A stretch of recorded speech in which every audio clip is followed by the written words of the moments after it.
Drugs కట్టడిపై పోలీసులు నిత్యం దాడులు చేస్తున్నారు. ముఖ్యంగా వీకెండ్స్ లో పబ్లపై నిఘా వేసి తనిఖీలు చేస్తూనే ఉన్నారు. శనివారం అర్ధరాత్రి రాయదుర్గం పోలీస్ స్టేషన్ పరిధిలోని కాజాగూడలోని ది కేవ్ పబ్ లో TS NAB, Cyberabad SOT, Rayadurgam పోలీసులు సంయుక్తంగా తనిఖీలు జరపగా డ్రగ్స్ ను వినియోగించినట్లుగా తేలింది. పబ్ లోని దాదాపు 50 మందికి టెస్టు చేయగా 24 మంది డ్రగ్స్ తీసుకున్నట్లు నిర్ధారణ కావడంతో వారిని పోలీసులు అదుపులోకి తీసుకుని రాయదుర్గం పోలీస్ స్టేషన్ కు తరలించారు.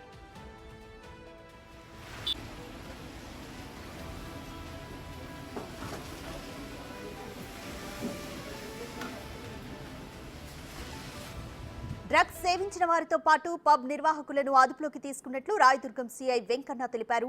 వీకెండ్ కావడంతో స్పెషల్ ఈవెంట్ నిర్వహించినట్లు తెలుస్తోంది. దర్యాప్తు జరిపి ఈవెంట్ ఆర్గనైజర్లపై చర్యలు తీసుకోనున్నట్లు పోలీసులు చెబుతున్నారు. గంజాయితో పాటు ఇతర డ్రగ్స్ తీసుకున్నట్లు తెలుస్తోందని, దానిపైన దర్యాప్తు చేస్తున్నట్లు పోలీసులు చెబుతున్నారు.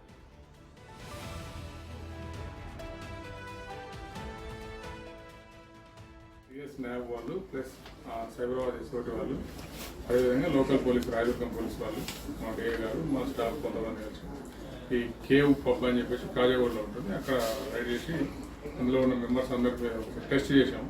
టెస్ట్ చేస్తే ఒక 24 మెంబర్స్కు వాళ్ళు గతంలో డ్రగ్ కన్జ్యూమ్ చేసినట్టు పాజిటివ్ రిజల్ట్ వచ్చింది. వాళ్ళందరికీ కస్టడీ తీసుకుని ఇన్వెస్టిగేషన్ చేస్తున్నాం. అరౌండ్ ఒక 40 మెంబర్స్ చేసాము. 40 to 50 అందులో 20 మెంబర్స్ పాజిటివ్ వచ్చింది. అక్కడ ఏమైనా దొరికిందా సార్ డ్రగ్స్? డ్రగ్ ఏం దొరకలేదు. అక్కడ పబ్బు వాళ్ళకి సంబంధించిన వాళ్ళు అనంతరం వాళ్ళు అలో చేశారు కాబట్టి పప్పు వాళ్ళ మీద, అదేవిధంగా ఈ 24 మెంబర్స్ మీద కేసు చేస్తున్నాం. ఇన్వెస్టిగేషన్ స్టార్ట్ అవుతుంది. డ్రగ్ వచ్చింది, ఎక్కువ గాంజా ఉంటుంది.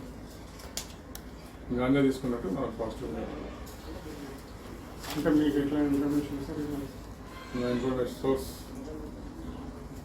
అంటే అక్కడ లిక్కర్లో ఏమైనా మిక్స్ అవుతుందా? అక్కడ ఉన్న ఆల్కహాల్ ఏమైనా మిక్స్ అవుతుందా? లేదు, ఇంకా ఎంక్వైరీ చేస్తున్నాం ఎలా జరిగిందని. వాళ్ళ బ్లడ్